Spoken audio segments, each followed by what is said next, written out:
सभी दर्शकों का एक बार फिर से स्वागत है। दर्शकों, जम्मू कश्मीर के लोग लगातार अपनी मुद्दों को लेकर सड़कों पर हैं, जहां पे अलग अलग मुद्दे हैं जिनको लेकर लोग अपनी आवाज़ उठा रहे हैं। ज़्यादा बात करने के लिए हमारे साथ पवन कुंडल जी हैं, एडवोकेट हैं हाई कोर्ट के। सर, आपका स्वागत है। शुक्रिया। सर, बात अगर बहुजन समाज की जाए तो बहुजन समाज भी अपनी मांगों को लेकर सड़कों पर है। ओबीसी 27% रिजर्वेशन मांग रहे हैं, एससी 15% रिजर्वेशन, ऐसे ही एसटी मांग रहे हैं, उनको क्यों नहीं दी जा रही है? ये एक बड़ा इम्पॉर्टेंट सवाल है जो आपने पूछा, और आपका शुक्रिया ऐसा सवाल पूछने के लिए। लेकिन मैं ये कहूँ कि जम्मू कश्मीर के एससी और बीसी के साथ सरकार ने कोई भी सरकार रही हो धोखा किया। देखिए, मंडल कमीशन की रिपोर्ट 1993 में 91 में लागू हुई थी, जो चैलेंज हुआ वगैरह। आज तक वो मंडल कमीशन की रिपोर्ट जो है जम्मू कश्मीर में लागू क्यों नहीं हुई? पिछले दिनों पार्लियामेंट के अंदर भी किसी एमपी ने, शायद राजा राम एमपी थे, उन्होंने सवाल पूछे और सरकार ने वन वाइज से इसको मान लिया कि हम इसी मंडल कमीशन की रिपोर्ट को करेंगे, इम्प्लीमेंट करेंगे जम्मू कश्मीर में, और उनका जो ड्यू कोटा है 27% जो है वो उनको देंगे। लेकिन आज तक उन बेचारे वो सड़कों पे हैं, धरने दे रहे हैं, कॉन्फ्रेंसें करवा रहे हैं, मेमोरेंडम दे रहे हैं। कोई दुनिया का ऐसा ऑफिसर नहीं होगा जिनके टेबल पे उनके 10, 15, 20 मेमोरेंडम नहीं पड़े हुए हैं, लेकिन कोई आज उनकी आवाज़ सुनने को तैयार नहीं। आप देखिए, जब 2014 की इलेक्शन हुई थी तो 2014 की इलेक्शन में आपको अगर याद होगा, एक ललकार रैली हुई थी जिसमें हमारे प्रधानमंत्री जी एमए स्टेडियम में आके उन्होंने उस रैली को एड्रेस किया था। अब उस ललकार रैली को यूट्यूब में हो गया, आप उसकी स्पीच को सुन लीजिए दोबारा से। वो स्पीच जब आप सुनेंगे तो देखो किस लेवल की कमिटमेंट की गई एससी और ओबीसी के साथ। शेड्यूल कास्ट को ये कहा गया कि उनको सेंटर के मुताबिक जो है रिजर्वेशन मिलनी चाहिए, जिसका उनको बराबरी के हक मिलने चाहिए, और जम्मू कश्मीर में उनको बराबरी के हक नहीं दिए जा रहे हैं। बीजेपी को लाइए, आपको बराबरी के हक मिलेंगे, सेंटर के मुताबिक आपको राइट मिलेंगे। सेंटर में जो है रिजर्वेशन फॉर शेड्यूल कास्ट जो है वो 15% है, और जम्मू कश्मीर में जो है वो 8% है। क्यों कतरा रही है सरकार हक देने में? बेसिकली चाहे वो कोई भी सरकार हो जम्मू कश्मीर में। अब देखिए, ये देश 1947 में आज़ाद हुआ। भारत का कॉन्स्टिट्यूशन जो है वो 26 जनवरी 1950 में इम्प्लीमेंट हुआ, और जम्मू कश्मीर का जो है 1957 में कॉन्स्टिट्यूशन इम्प्लीमेंट हुआ, और उसने जो कॉन्स्टिट्यूशन ऑफ इंडिया है उसके फंडामेंटल राइट के जितने भी प्रोविज़न है एज इट इज उन्होंने एक्सेप्ट कर लिए, जिसके अंदर रिजर्वेशन का भी प्रोविज़न था, जिसमें रिजर्वेशन का भी प्रावधान था। लेकिन आप देखिए 1957 से लेकर 1973 तक रिजर्वेशन इम्प्लीमेंट नहीं की। तो उस दौरान देखिए किसकी सरकार थी। फिर उसके बाद चाहे वो कांग्रेस की सरकार रही हो, चाहे वो बीजेपी की सरकार रही हो, चाहे वो अब नेशनल बीजेपी की सरकार है, चाहे वो नेशनल कांग्रेस की सरकार है, शेड्यूल कास्टों के साथ सबने धोखा ही किया, और खासकर ओबीसी, शेड्यूल कास्ट और ओबीसी मैं दोनों कहूँगा, सबने इनके साथ धोखा किया। सर, एक और चीज़ यहाँ पे बड़ी बढ़ रही है, एट्रोसिटीज़, कास्ट बेस्ड एट्रोसिटीज़ बड़ी बढ़ रही है। सर एक मिनट, आप देखिए 2019 में यूटी बन गई। यूटी बनने के बाद क्या हुआ, जम्मू कश्मीर यूटी अलग से होगी, लद्दाख यूटी अलग से होगी। पहले पूरी यूटी की जो पॉपुलेशन थी, पॉपुलेशन के हिसाब से 8% जो है वो रिजर्वेशन मिलती थी। जब लद्दाख की पॉपुलेशन कट गई जम्मू कश्मीर यूटी से, तो रिजर्वेशन एक्ट ये कहता है कि आपको रिजर्वेशन किस मिलनी है, प्रोपोर्शनेट टू पॉपुलेशन जो है आपकी जो जम्मू कश्मीर में, उसके हिसाब से आपको रिजर्वेशन मिलनी है। आप लेह लद्दाख की पॉपुलेशन कट गई, इट मीन्स कि जो जम्मू कश्मीर की पॉपुलेशन है उसके हिसाब से शेड्यूल कास्ट तो ना कश्मीर में है ना लेह लद्दाख में, वो सिर्फ जम्मू डिवीज़न में है। और जम्मू डिवीज़न में जो जो परसेंटेज है वो पॉपुलेशन कटने की शेड्यूल कास्टों की बढ़ गई। अब इन्होंने ऐड कर दिया, बीच में वाल्मीकि ऐड किया, प्लस जो लोग वेस्ट पाकिस्तानी रिफ्यूजी थे जिनको तब से हक नहीं मिले थे, उनको भी जब डोमिसाइल का थ्रू एम्प्लॉयमेंट में जाने के लिए हक मिला, तो इससे और उनमें जो वहाँ से लोग आए हुए 90% शेड्यूल कास्ट है उसमें, और इससे जो आज जम्मू कश्मीर में शेड्यूल कास्ट की पॉपुलेशन है वो 16% से ज़्यादा है, तो परसेंट वाइज भी ज़्यादा। और कमिटमेंट भी सरकार की है कि सेंटर के मुताबिक देना चाहिए। जब ड्यूटी बन गई तो ड्यूटी का मतलब है कि जो सेंटर के साथ हैं तो सेंटर के जो लॉज हैं वो ही यहाँ अप्लाई करेंगे। इम्प्लीमेंट होगी। दिल्ली में 15.5% है, जम्मू में अभी भी 8% है। लद्दाख ने ड्यूटी बनने के बाद 5-6 महीने के अंदर अंदर एक नोटिफिकेशन निकाली और उन्होंने जो शेड्यूल कास्ट की रिजर्वेशन थी लद्दाख रीजन में 1% कर दी। 8% थी, 1% कर दी। लेकिन जम्मू कश्मीर ड्यूटी ने ऐसी कोई नोटिफिकेशन नहीं निकाली। उल्टा, अगर आपको SRO 49 ऑफ 2018 के बारे में पता होगा, 2018 में किसकी सरकार थी? जम्मू कश्मीर में बीजेपी की सरकार थी, और एक शेड्यूल कास्ट जो था वो हेल्थ मिनिस्टर था। जो हमारे शेड्यूल कास्ट बच्चे, सोशल वेलफेयर मिनिस्टर, और जो हमारे शेड्यूल कास्ट बच्चे रूल 17 का बेनिफिट लेके प्रोफेशनल कॉलेज में जाते हैं, जिनको कॉलेज MBBS की सीट्स अलाट होती हैं या इंजीनियरिंग की सीट्स अलाट होती हैं, या फिर ये जो KS हैं इनको स्ट्रीम अलाट होते हैं, इनके जो डिपार्टमेंट वगैरह अलाट होते हैं कि कौन कौन से किस में जाना है, KS मिलना है, KPS लेना है, या उससे भी जो नीचे है वो देना है। आप उनमें देखिए रूल 17 को अमेंड कर दिया SRO 49 के तहत, और जो बच्चे हमारे जनरल मेरिट में आते थे वो धीरे धीरे अपनी कैटेगरी तक ही सीमित हो गए। जो रिजर्व स्ट्रीम थे कैटेगरी के अंदर वो उनके ऊपर जंप करते थे, तो क्या करते कि जर्नल से उसको हटा के कैटेगरी में डाल देते हैं, और जो कैटेगरी में जो उसकी शीट आती है वो उससे छीनकर ओपन मेरिट को दे देते हैं और नीचे से एक बंदा ऊपर कर देते हैं। ओपन मेरिट में सीट बढ़ गई, और रिजर्वेशन का जो ओपन मेरिट से जो कैटेगरी का बच्चा ओपन मेरिट में आता है वो अपनी कैटेगरी में स्ट्रीम लेने चल गया, लेकिन उन्होंने सीट ही शिफ्ट कर दी, और उससे क्या हुआ, तो जो कैटेगरी में सिलेक्ट हुए वो डाउन आ जाते हैं, वो वहाँ से बाहर निकल जाते हैं और जनरल वाले ऊपर चढ़ जाते हैं। और ये एक ऐसा सिस्टम है जिससे कि SC की कमर तोड़ के रख दी। इसने SC, ST और OBC को जितनी रिजर्व कैटेगरी हैं, RBA हैं, इनको अफेक्ट किया है।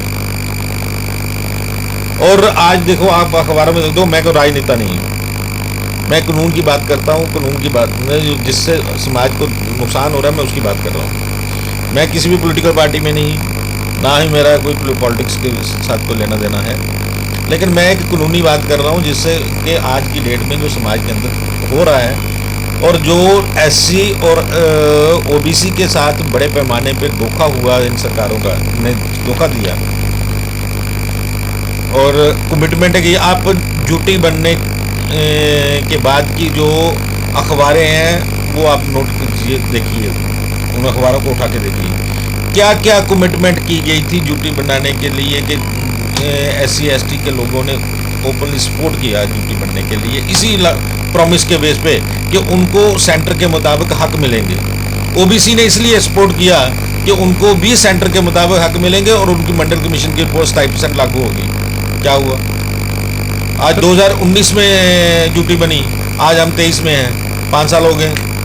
लोगों के साथ कहीं ना कहीं धोखा हुआ है। बिल्कुल धोखा हुआ है। जो भी सरकारें नहीं हैं, क्लेम वो जितने बड़े बड़े मर्जी करें, लेकिन धोखा हुआ। आप देखिए शेड्यूल कास्ट के गांव में जाइए, कहाँ पे शेड्यूल कास्ट के गांव है। इंदिरा आवास योजना कब चली थी?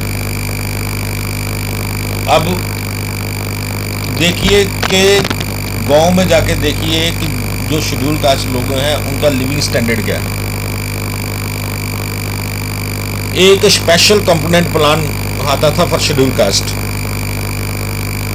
आजकल उन्होंने कर दिया है शेड्यूल कास्ट स्पेशल प्लान, जिसका मतलब था कि जितनी परसेंटेज आपकी पॉपुलेशन है जो किसी स्टेट में या यूटी में, जो उसका टोटल बजट होगा उसका पैसा उस अकाउंट में रखेंगे और उस अकाउंट से रख के सिर्फ इस कम्युनिटी पे को डेवलप करने के लिए उस पर इन्वेस्ट करेंगे। इनके बच्चों के लिए स्कूल खोलेंगे, कॉलेज खोलेंगे, प्रोफेशनल कोर्सेज रन करेंगे और जो है एम्प्लॉयमेंट जनरेटिंग स्कीम बनाएंगे, जिनमें उन बच्चों को कुछ थोड़े थोड़े पैसे देके जब उनको ट्रेनिंग करवा के जिनके को वो एम्प्लॉयमेंट जनरेटिंग कोर्सेज जो ट्रेनिंग करके उन अपना जो रोजी रोटी कमाने का साधन जो है डेवलप कर लें। आपको जान के हैरानी होगी, ये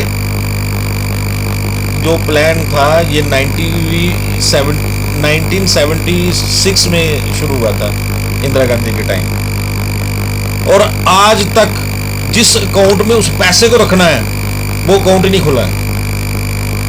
और ये जो फंड है ये फंड लैप्स नहीं हो सकता है, ये फंड आपको पूरा उस अकाउंट में रखना है और इस पैसे को पूरा का पूरा जो है आपने इस समाज पे लगाना है।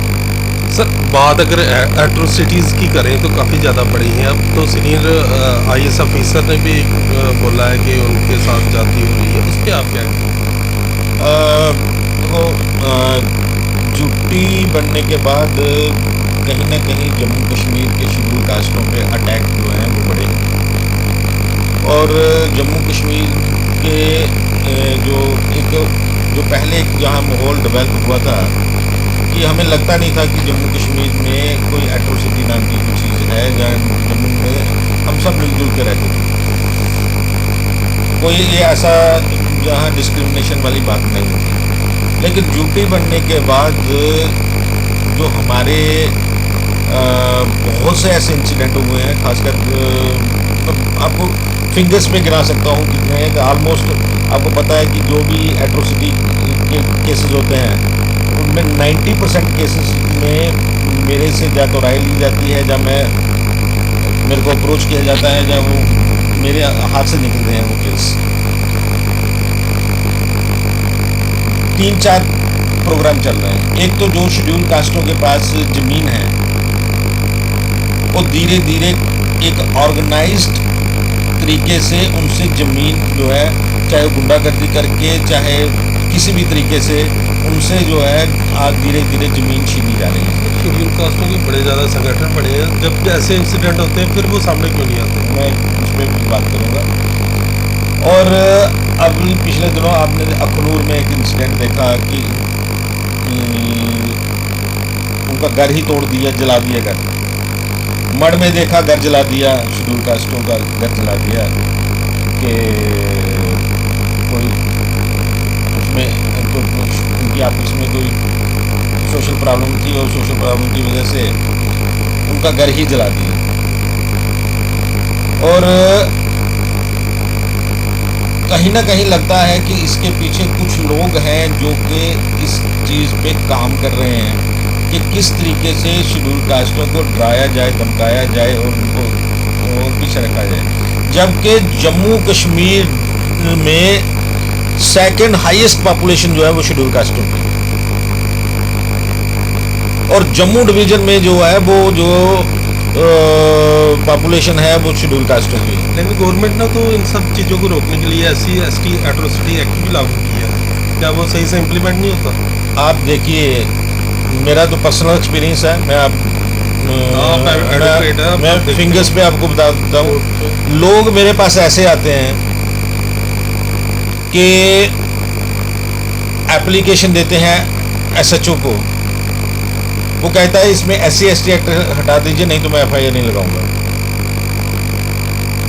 वो जाते हैं SC बोर्ड के पास, SC बोर्ड भी उनको लेटर लिखता है ये कर लीजिए वो कर लीजिए। मैं आपको एग्जाम्पल दे सकता हूँ, मेरे पास रिकॉर्ड पड़ा हुआ है, 6-6 महीने से थानों में एप्लीकेशन पड़ी हुई हैं, और जहाँ पर जो SHO है, जहाँ DSP है, जहाँ जो ऑफिसर डील करने वाले हैं वो अदर कास्ट के हैं,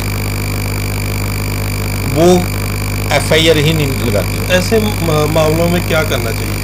ऐसे मामलों के साथ डील करने के लिए भी जो है वो इसमें प्रावधान है, लेकिन गरीब लोग हैं, वो कानूनी दायरे को जानते नहीं है, अनपढ़ता के कारण उसको नहीं जानते हैं। सर क्या कोई ऑर्गेनाइजेशन या कुछ पहले सवाल का जवाब कंप्लीट होने, कानूनी की बात को जानते नहीं है, जो उसके ऊपर भी कोई जाति सूचक प्रताड़ना होती है। मैं उनसे जो मेरे इंटरव्यू सुन रहे हैं वो भी और दूसरों को भी नॉलेज दें कि उनको immediately schedule caste development board जो है जम्मू कश्मीर में, उसमें एक एप्लीकेशन देनी चाहिए, और कंसर्न पुलिस स्टेशन में जाकर एक एप्लीकेशन देनी चाहिए, और कंसर्न DSP को जाके एप्लीकेशन भी देनी चाहिए, क्योंकि इसमें जो इन्वेस्टिगेटिंग ऑफिसर है वो DSP होना चाहिए। अगर वो कार्रवाई नहीं करते हैं तो SSP के नाम से एक एप्लीकेशन SSP के ऑफिस में दीजिए। अगर SSP के कहने पे भी FIR नहीं लगती है तो फिर आप कोर्ट का सहारा ले सकते हैं। कोर्ट का सहारा लीजिए, आप कोर्ट में आके प्रिंसिपल डिस्ट्रिक्ट एंड सेशन जज हर एक डिस्ट्रिक्ट के वो अपने आप में डेजिग्नेट हुए हैं स्पेशल जज अंडर द SC/ST एक्ट, और वहाँ जाके एक एप्लीकेशन दीजिए 156(3) के तहत, या फिर शेड्यूल कास्ट जो बना है SC/ST prevention of atrocity act 1989 के अंदर जो रूल बने हैं, रूल में भी रूल 7 है शायद, उसमें एक प्रोविज़न है स्पेशल प्रोविज़न, जैसे 154 सेक्शन है, ऐसे रूल के अंदर भी इस रूल 7 में एक प्रावधान है कि आपने उसके जो है कोर्ट को अप्रोच करके कोर्ट के थ्रू जो है FIR लगवानी है। तो कोर्ट के थ्रू FIR लग सकती है, तो नहीं तो किसी अच्छे वकील को अप्रोच कीजिए जो आपको प्रॉपर तरीके से गाइड करेंगे, लेकिन किसी भी तरह की जो जाति सूचक प्रताड़ना है उसको बर्दाश्त नहीं करना चाहिए। सर नेशनल TV पे एक डिबेट चल रही है कि भारत का नाम भारत होना चाहिए या इंडिया होना चाहिए, क्या बेटर है? आप लीगली तौर पे अच्छा जानते हैं, आप बताएं कि फ़र्क क्या है दोनों। देखिए, ये एक नॉन इशू है जिसको इशू बना के लोगों में फेंका जाता है और सिलेबस कहीं और से आता है। बेसिकली जो इस समय इशू है वो है अनएम्प्लॉयमेंट, महंगाई का इशू है, लोगों को फ्री एजुकेशन प्रोवाइड कीजिए, ये एजुकेशन। जो गरीब लोग हैं, जो हाउसलेस लैंडलेस लोग हैं, उनको मकान सरकार बना के दे, उनको रहने के लिए जगह दे और मकान बना के दे सरकार के ऊपर। ये आज के दिन के इशू है। ये जो इशू सरकार की तरफ से या मीडिया की तरफ से हमारे बीच में फेंके जा रहे हैं, हमें इनको इम्पोर्टेंस नहीं देनी चाहिए, और ये नॉन इशू को इशू बना के हमारे बेसिकली ये इन्फ्लुएंस करके हमारे बोर्ड को जो है डाइवर्ट करने की कोशिश करते हैं, हमारे बोर्ड को इन्फ्लुएंस करने की कोशिश करते हैं। भारत के संविधान के मुताबिक इस देश का नाम इंडिया मीन्स भारत है, और हम ग्लोबली रिकॉग्नाइज्ड हैं इंडिया के नाम से, हम ग्लोबली रिकॉग्नाइज्ड हैं भारत के नाम से। और ये जो दो नाम हैं इंडिया के, तो भारत और इंडिया दोनों जो नाम हैं ये कॉन्स्टिट्यूशन में प्रोवाइडेड है, इसलिए ये दोनों नाम जो हैं वो ठीक हैं और रहने चाहिए। डॉक्यूमेंट्री जहाँ हिंदी में लिखा जाता है वहाँ भारतीय लोग लिखते हैं, जहाँ इंग्लिश में इंटरनेशनल लेवल पे जाते हैं तो वहाँ इंडिया से रिप्रेजेंट किया जाता है। तो मुझे लगता है कि जो इंडिया नाम है वो उसमें कोई प्रॉब्लम है नहीं, उसमें कोई दिक्कत होनी नहीं चाहिए किसी को भी, और ये इशू भी नहीं है, इसके आगे ये इशू भी नहीं है। ये थे एडवोकेट पवन कुंडल जी, कैमरामैन नीरज के साथ मैं GR सोनी।